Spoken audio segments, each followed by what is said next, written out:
welcome back to Focus Atlanta. Thanks so much for continuing to watch.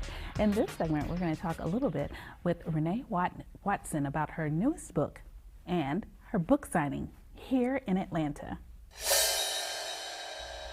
Renee, thank you so much for coming on the show. Thanks so much for having me. Well, give me a little background. Tell me a little bit about what made you write the book first.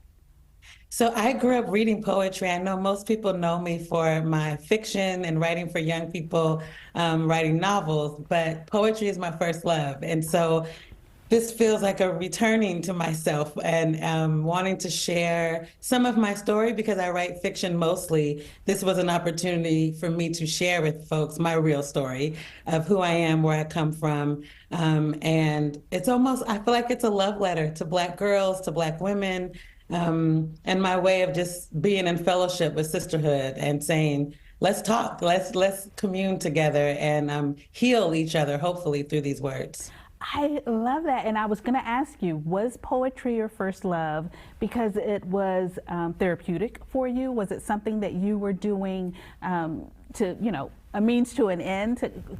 Because as a writer, when I used to write and I would write poetry, it would make me feel better. I was writing it for me. Is that what you were doing? Yeah, you know, when I was younger, I didn't have the language to say that I was processing trauma. I was making space for my voice because growing up, I felt like I didn't have a lot of power. I didn't, you know, when you're young, you're not able to make the rules at home, at school. You can't vote. You don't have a lot of power. And so I think my journal became a space for me to express how I feel, what I want, who I really am versus who people think I am because of the area code, the zip code I lived in, the color of my skin, the texture of my hair, right? I could just be who I truly was on the page. And so, and listening to poets like Nikki Giovanni and Lucille Clifton, those are the poets who raised me, and they were writing about their bodies and their Blackness. And I was not seeing that in novels for young people. So I feel like I gravitated to poetry as a young Black girl growing up in Portland, Oregon, because I needed to see a mirror. I needed to see myself reflected back to me. And how full circle is it that you are that mirror for young girls now? Like, I just love that so much.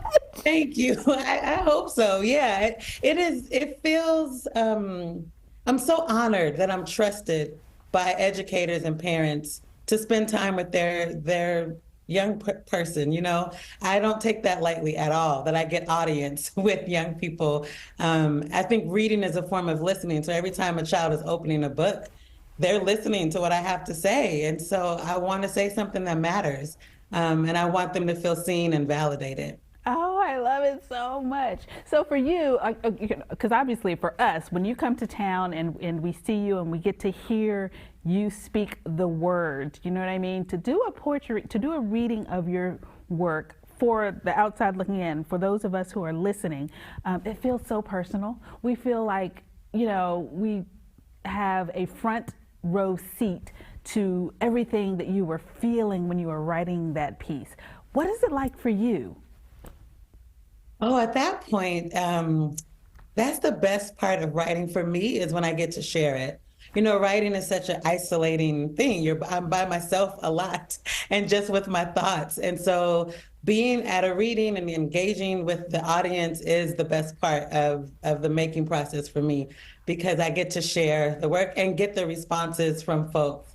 I grew up in a Baptist church. I grew up in a culture that responds, we talk back, you know, and so that part of the, like, here's my offering, what will you give back to me? That amen it's very powerful. Yeah. Oh, I love it so much. Well, I can't let you get out of here then without giving a website. We want to stay connected with you. We want to know, I know you're going to be here in Atlanta, you know, soon on the 20th, but we want to stay connected. How do we do that? You can find all things out about me on my website, www.reneewatson.net. Thank you so much for your time. It was a pleasure to meet you, and I look forward to you coming to town. Thank you. All right, guys, I don't know if you're as excited as I am. I'm like bubbling over. It's such a fantastic experience to hear the words come out of an author's mouth, come out of a poet's mouth. You hear it in a certain language when you're reading it, but then when you hear them read it, it means something totally different. It feels different. So I hope that you get an opportunity to go and to visit. Please take the opportunity to go to the website and learn more. Stay tuned, guys, for more Focus Atlanta. We'll be right back.